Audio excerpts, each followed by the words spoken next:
하나님의 전을 찾은 여러분들에게 하나님의 은혜와 평강이 함께 하시기를 주님의 이름으로 축복합니다. 오늘은 확장되는 하나님의 나라라고 하는 제목으로 하나님의 말씀을 전하겠습니다. 여러분, 예수님이 이 땅에 오셔서 온 세계를 시작하심으로 이 땅에 하나님의 나라가 시작되었어요. 하나님의 나라는 예수님이 재림하시는 날 완성될 것입니다. 그런데 그 하나님의 나라가 완성되는 과정은 바로 복음에 있습니다. 복음은 씨앗과 같아서 그것이 사람들의 마음에 심겨질 때 그것이 자라나고 번성하여서 하나님의 나라를 이루게 되는 것이죠. 여러분, 우리는 복음의 씨앗을 받은 사람들입니다. 그 씨앗을 잘 자라게 하시는 하나님께 온전히 순종함으로 말미암아 큰 숲을 이루는 저와 여러분이 되어야 할 줄로 믿습니다. 여러분, 하나님의 나라를 자라나게 하시는 분은 하나님이십니다. 그러니까 우리가 심고 물을 주고 가꾸지만 하나님이 자라게 하셔야 한다는 것이죠. 농부가 밭을 갈고 또 거름을 주고 씨앗을 심어요. 그런데 농부는 그 씨앗이 자라나는 과정을 알지 못해요. 어떻게 자라는지 알지 못합니다. 다만 싹이 올라왔네, 줄기가 자라나네, 그렇게 자라나는 과정을 볼 뿐 그것이 어떻게 자라나는지 그 생명 활동에 대해서 볼 수가 없어요. 물론 이제 저속 카메라 그런 기법을 가지고 오늘날 식물이 자라나는 영상을 그렇게 찍어가지고 만들어 놓은 것이 유튜브에 많이 올라와 있어요. 하지만 그 과정을 그렇게 우리가 볼 수 있을 뿐이지 그게 어떤 식으로 자라나는지 우리는 그 생명 활동을 볼 수는 없는 것입니다. 자, 그런데 이렇게 농부가 씨앗을 뿌리면서 수고하고 그게 어떻게 자라나는지 알지 못할지라도 농부가 아는 것은 그것이 반드시 추수 때를 맞이한다는 거예요. 그 결실할 것을 믿기 때문에 농부는 기꺼이 땀 흘려 수고하고 헌신하고 희생한 것을 아까워하지 않는 것입니다. 여러분, 주일학교에서 부르는 찬양 가운데 이런 찬양이 있어요. 복음을 씌웠습니다. 복음이 싹이 났네요. 복음이 자랐습니다. 백배 맺었습니다. 여러분, 이렇게 복음은 씨앗과 같아요. 예수님께서도 하나님의 나라는 농부가 밭에 뿌린 씨앗과 같다고 말씀하셨어요. 그런데 여러분, 이 씨앗, 뿌린 이 씨앗이 어떻게 자라나는지, 어떻게 교회가 그 한 사람으로 시작되어서 이렇게 많은 수를 이루었는지 우리는 그것을 잘 알지 못해요. 그런데 그 복음이 떨어진 환경이 처음부터 좋은 환경이 아니에요. 제가 두 번째 목회하던 곳에 그 동네는 공이동이라고 하는 곳이었는데 여기는 화전민들이 이제 정착한 곳이에요. 그래서 이 골짜기가 아주 깊어서 버스도 잘 들어오지 않고 또 6.25 때도 공산당이 들어오지 않았던 동네라고 그렇게 알고 있습니다. 어쨌든 그 동네에 화전들이 그렇게 가꾸어져 있는데 별로 집이 있고 그 집 근처에 있는 대지나 밭들은 많지 않아요. 다 산 비탈에 있는 밭들이에요. 근데 처음에 그 산들을 개간할 때 산에다 불을 질러요. 불을 지르고 또 나무를 베고 돌을 캐내고 뿌리를 뽑아내고 하면서 점점 밭을 조금씩 늘려가는 거예요. 그렇게 수고하고 애쓰고 땀 흘리는 거예요. 그런데 그렇게 해서 오늘날 이제 그런 밭들이 만들어지는 것이죠. 자, 그런데 복음의 씨앗이 떨어지는 것도 그와 같다는 거예요. 농사를 짓는 것과 같다는 거예요. 그런데 다른 것은 이 척박한 땅에서는 씨앗이 자라날 수 없는데 복음은 그렇지 않다는 거예요. 복음은 환경과 상관이 없어요. 우리가 생각할 때 어떻게 저기 복음이 들어갈까? 이렇게 생각하는 그곳에 복음이 들어가요. 마치 들어갈 수 없는 높은 담장이 있는 지역에 날개가 달린 그 민들레 씨가 날아가서 떨어져가지고 담장 안쪽에 뿌리를 내리는 것처럼 복음은 모든 상황과 환경을 뛰어넘어서 전파되는 거예요. 그리고 복음을 전하는 사람의 어떤 능력이나 그 복음을 전하는 기술과 상관이 없어요. 우리가 생각하기에 어떤 복음을 전하는 기술을 익히고 뭐 그런 연습을 많이 하면 좀 낫겠죠. 조금 자신감이 생기겠죠. 그런데 그렇다고 해서 결과를 사람이 만들어낼 수는 없는 거예요.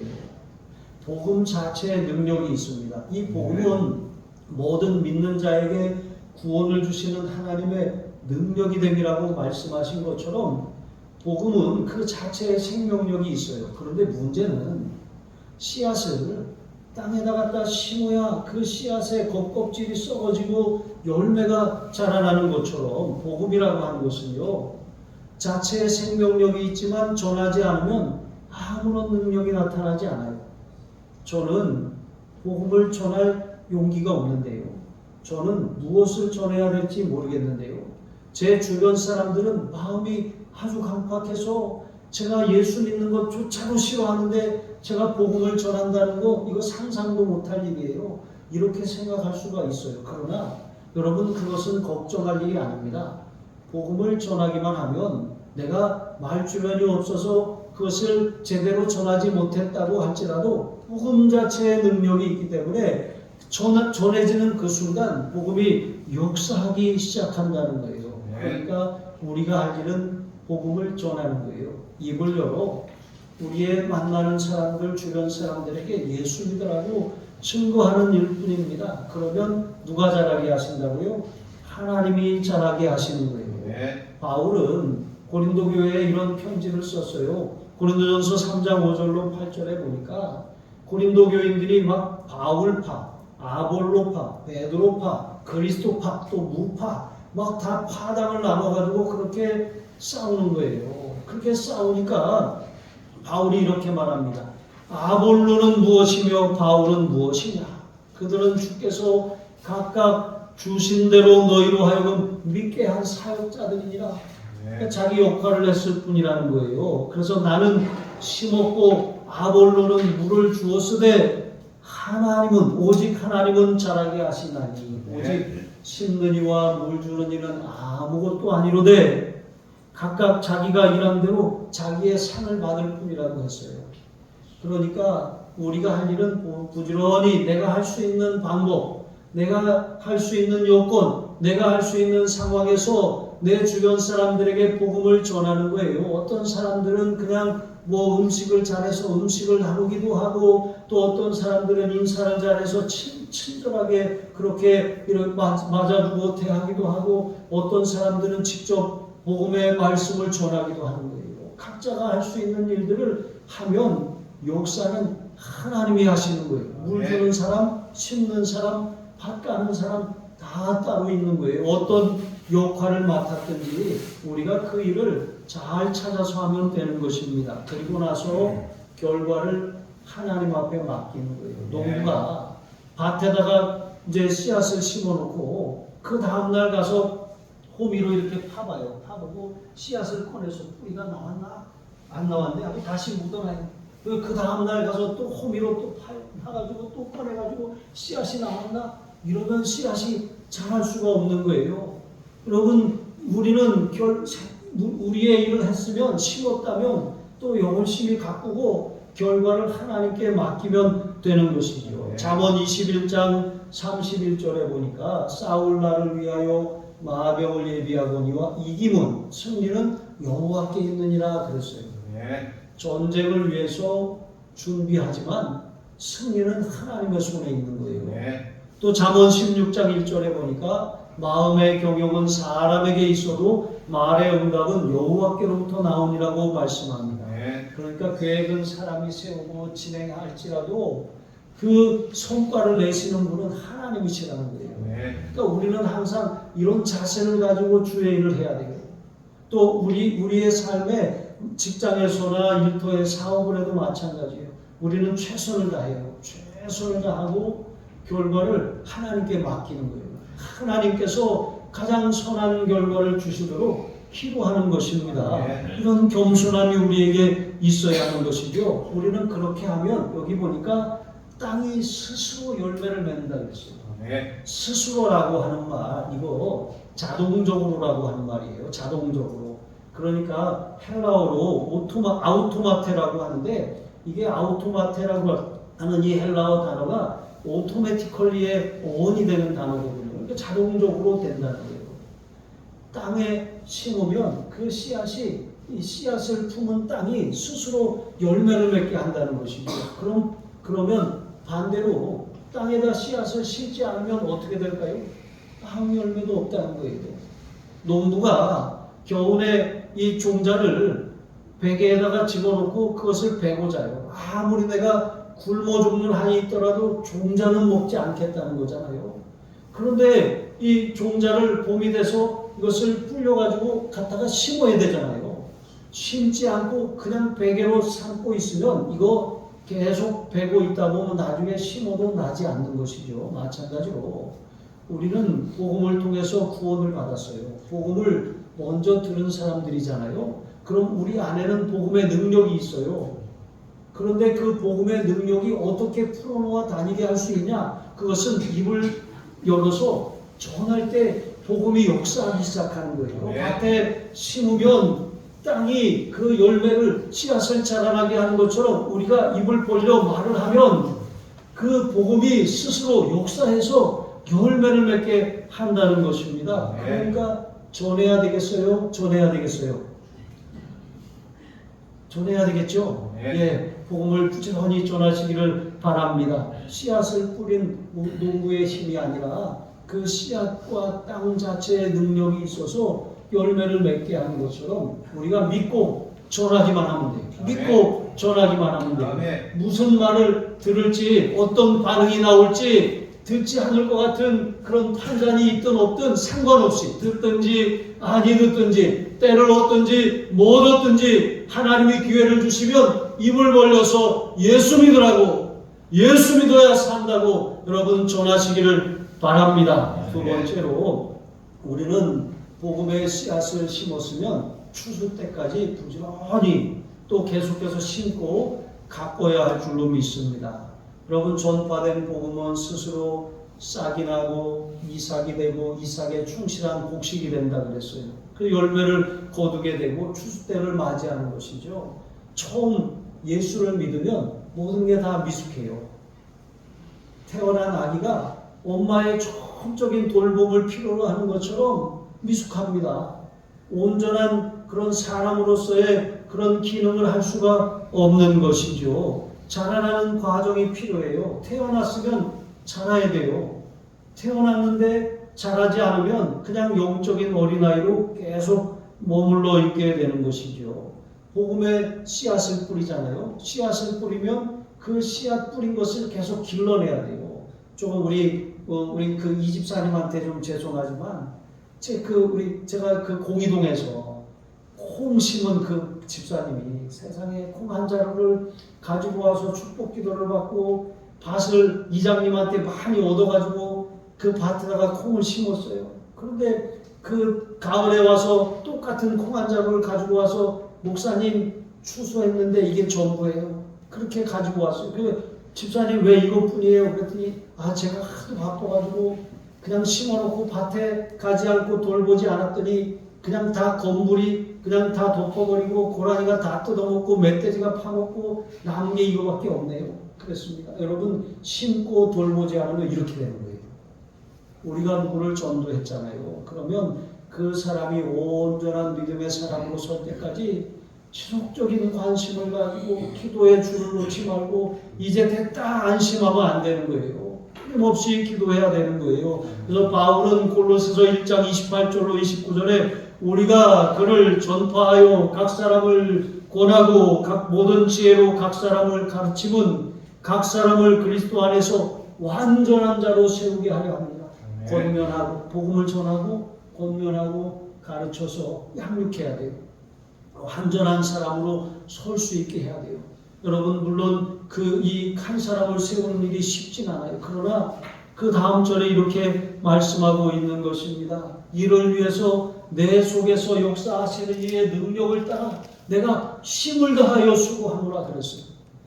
나는 힘을 다해서 수고하면 내 속에 역사하시는 성령께서 도우셔서 그 일을 능히 감당하게 하신다는 거예요. 네. 나는 못해요 하고 내팽개쳐서는 안 되는 거예요. 지방 목사님 중에 한 분이 그 차를 마시는데 이런 얘기를 하는데, 목사님 제가 속상한 일이 있어갖고 입맛도 없고 커피 맛도 모르겠어요. 그러면서 최근에 우리 교회 성도님이 8분이나 나갔어요.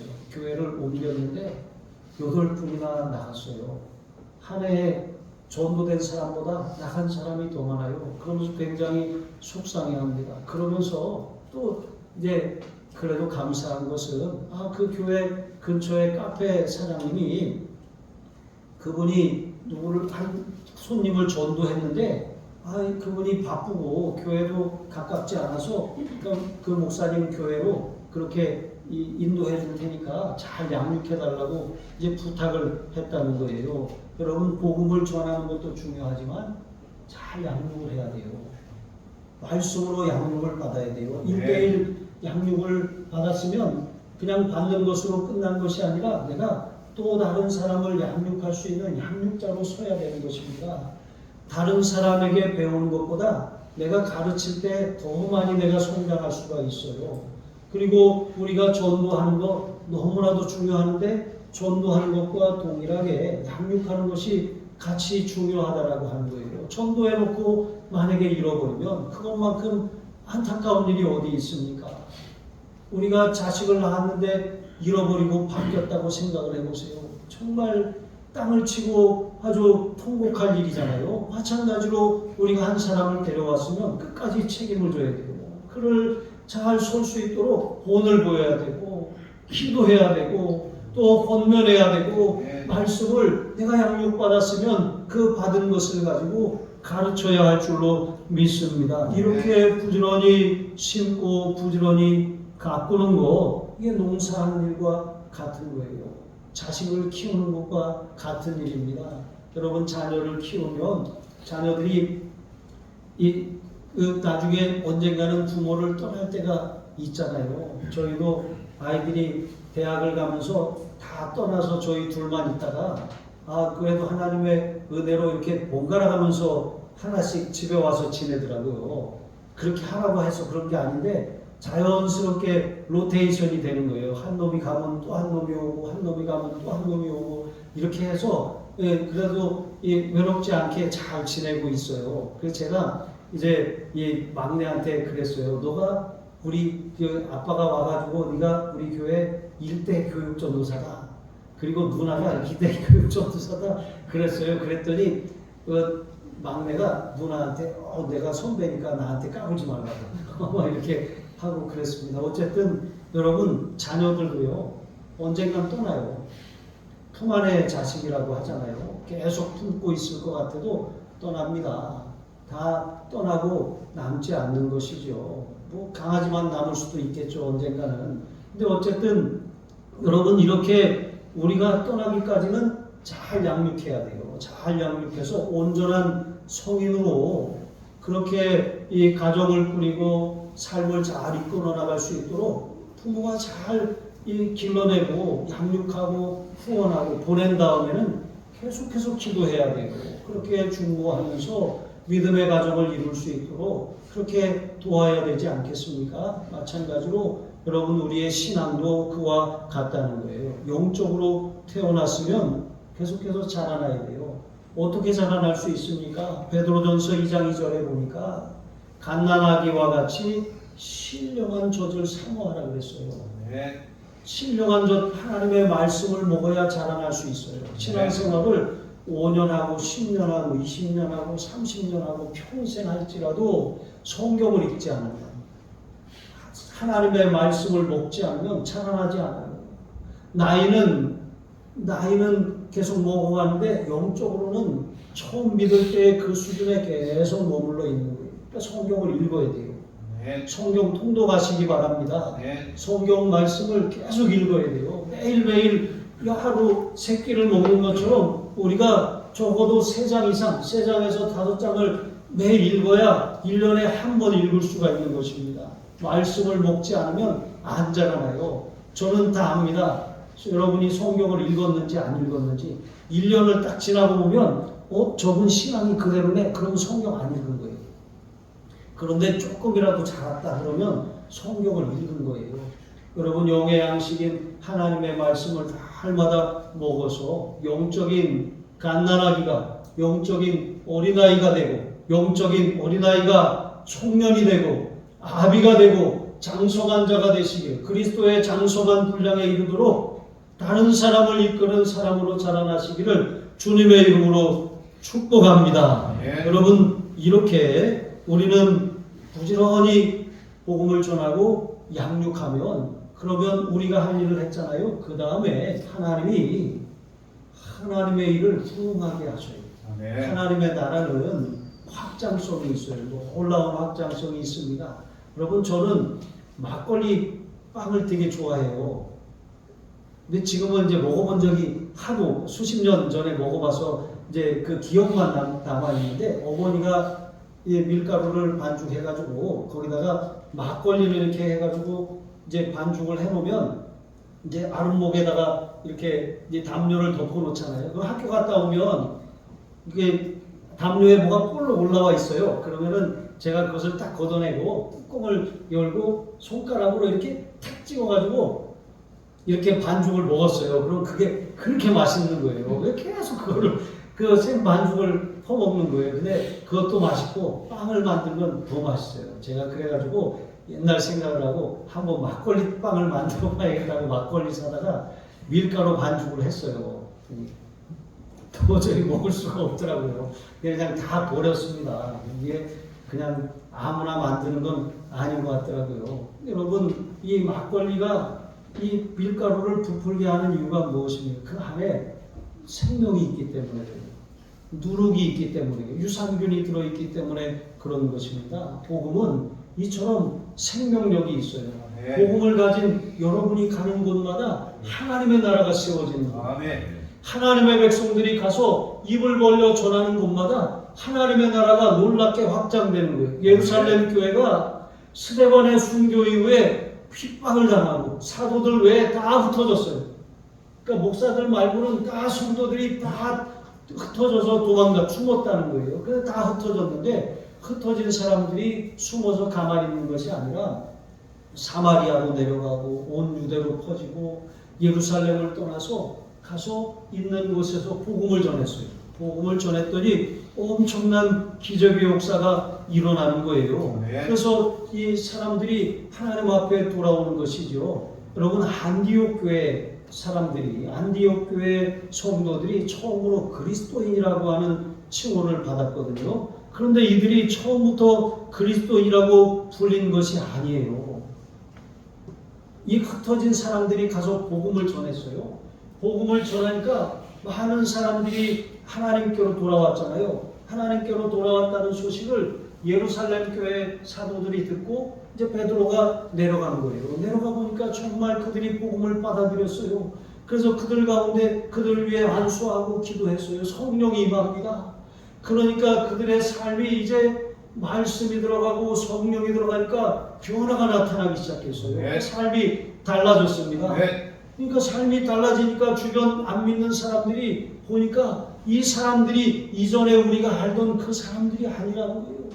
그런데 그 사람들이 하는 말을 들어보니까 예수 그리스도를 예수님이 그리스도라고 전하는 거예요. 그러니까 이 사람들은 그리스도인이구나.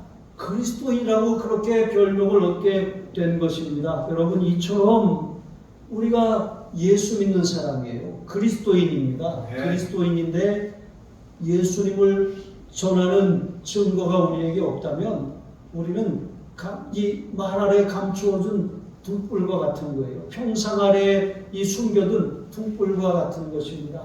겨자씨가 땅에 심겨져야 스스로 열매를 맺는 것처럼 우리의 입에 있고 우리의 마음에만 있으면 절대로 복음이 열매 맺을 수가 없어요. 땅에 심겨지는 씨앗이 열매를 맺는 것처럼 우리의 입을 열어 복음을 전할 때 그곳에 하나님의 나라가 세워지는 거예요. 그곳에 하나님의 영광, 누룩과 같이 온 동이를 부풀리게 하는 놀라운 기적의 역사가 일어나는 거예요. 에스겔서 37장에 보시면 골짜기에 마른 뼈들이 가득한 곳으로 하나님께서 에스겔 선지자를 이끌어 가셨어요.